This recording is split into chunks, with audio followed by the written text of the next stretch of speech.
Hi everyone, আজকে হলো rose day. Weekday হওয়াতে আজকে ওর সাথে বেরোনোর কোনো প্ল্যানই ছিল না। হঠাৎ করে ও ফোন করে বলে আজকে আমার কাজের প্রেশারটা একটু কম, চলো একটু ঘুরে আসি। তারপর দেখি ও আমার জন্য এত সুন্দর একটা ফুল আনলো। আমি ওকে চা খাওয়ালাম কারণ আজকে আমার কিছু খাওয়ার ইচ্ছেই ছিল না। কিন্তু কে কার কথা শোনে?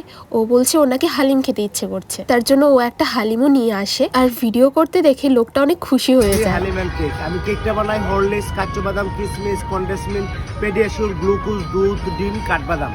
আর হালিমটা বানাই 8 প্রকারের ডাল, 22 প্রকারের মশলা, চিকেন, মাটন। উনি ডিটেলসটা বলা শুরু করলো যে কি কি ইউজ করা হয়েছে এই হালিমে। টেস্টটা সত্যি দুর্দান্ত ছিল, একটু অন্যরকম কারণ আমি আগে কখনো এরকম ডিশ ট্রাই করিনি।